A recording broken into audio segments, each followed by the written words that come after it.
A 19-year-old kid used a VPN and changed his IP across 3 countries, but the FBI was still able to catch him, and that's because Windows was tracking a number he didn't even know existed. If you don't know, his name is Peter Stokes. Online he went by Bouquet, but court documents tie him to Scattered Spider. If that name sounds familiar, that's because that is the group behind Caesars, MGM, and over 100 different breaches worth more than $100 million in ransom. In May 2025, he allegedly hit a multi-billion-dollar jewelry retailer. That was an $8 million ransom demand, but they didn't pay, and he got picked up in Finland trying to board a flight to Japan. But here's the part that I'm seeing a lot of Twitter talk about, right? Is that the government didn't crack his VPN. They didn't even need his real IP address.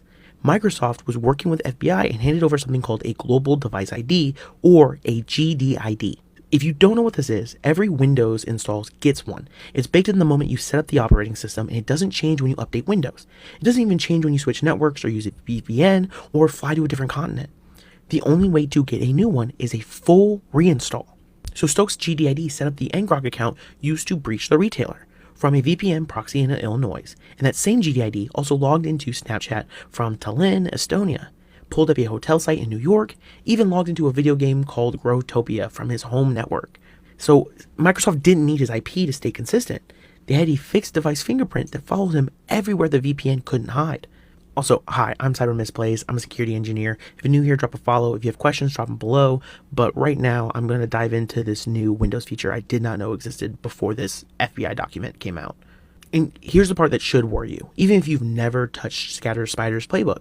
This is Microsoft's own sworn description of the identifier, given under oath in a federal affidavit. This GDID exists to tie one Windows install to a person's behavior consistently across networks, across countries, regardless of the IP address sitting on top of it.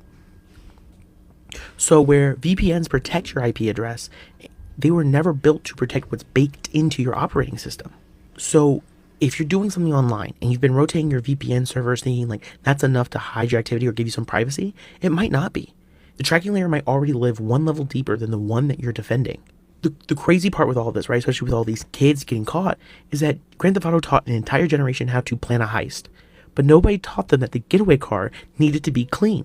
Stokes never wiped his.